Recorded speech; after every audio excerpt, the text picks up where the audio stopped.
दोस्तों नमस्कार and world में आपका स्वागत है। दोस्तों इन दिनों भारत के कई राज्यों में अस्थिरता जारी है, यानी कई राज्यों में हिंसा और दंगे होने का माहौल है। वो एक तरफ मणिपुर जो कि नॉर्थ ईस्ट का राज्य है, वहाँ पे पिछले 90 दिनों से लगातार हिंसा हो रही है, जिसमें करीब 150 से अधिक लोगों की अभी तक जान जा चुकी है।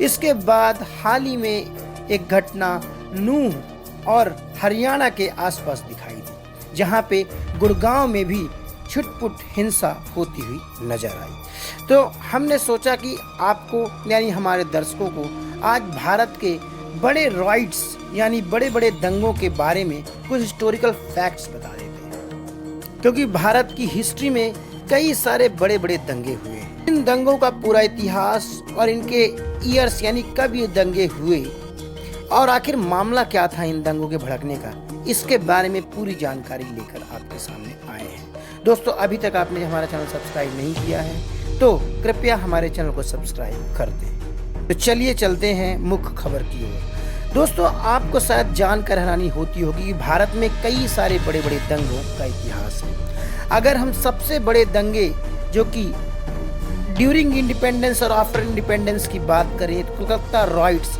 सबसे बड़ा दंगा के रूप में जाना जाता है जो कि 1946 में हुआ था।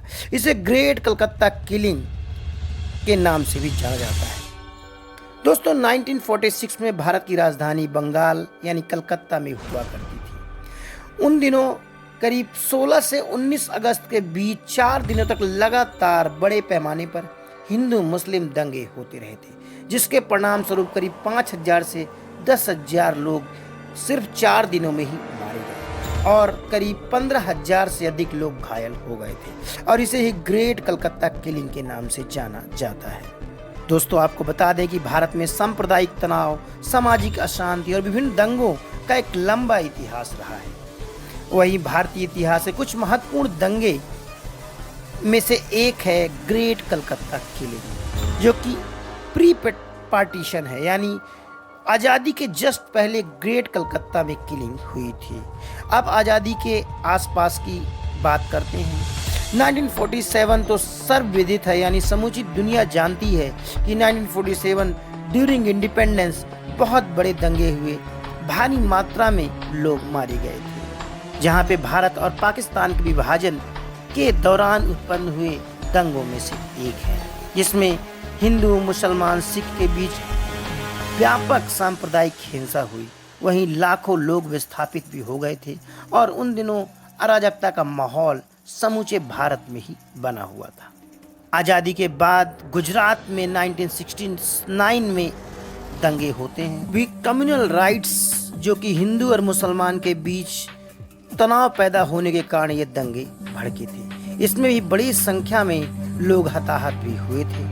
1969 के आगे चलें तो 1984 में सिख विरोधी दंगे समूचे भारत और दुनिया भर में मशहूर हैं। जो दंगे के भड़कने की सबसे बड़ी वजह रही थी कि इंदिरा गांधी की मौत के बाद ये दंगे अचानक से भड़के, जिसमें दिल्ली और अन्य देश के कई क्षेत्रों में हिंसा हुई और हजारों की संख्या में सिख भाई मारे गए।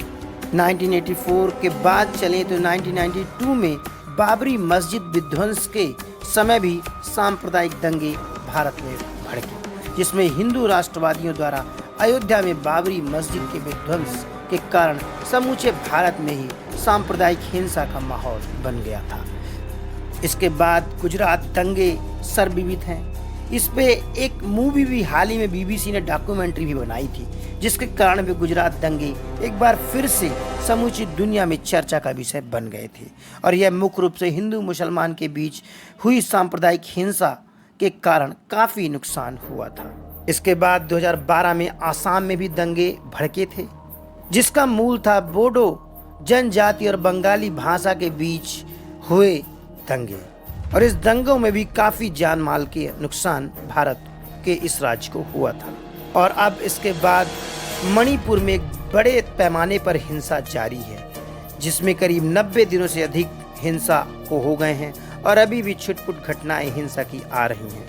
हालांकि हमने इस सूची में बहुत से दंगों के बारे में बात नहीं की, लेकिन ये जो 5, 6, 7 जो बड़े दंगे थे इनके इतिहास के बारे में आपको बताया, जो कि एक सांप्रदायिक दंगों या किसी एक जाति और दूसरे जाति के बीच हुए मतभेदों के कारण ये इस तरह के तनाव पैदा हुए थे। और अब आज भारत फिर से उसी दौर से गुजर रहा है जहां पर मणिपुर और हरियाणा और नूह में हिंसा और तनाव का माहौल बना हुआ है। दोस्तों, यदि आपको यह वीडियो पसंद आया हो तो कृपया हमारे चैनल को सब्सक्राइब जरूर कर दें। नमस्कार।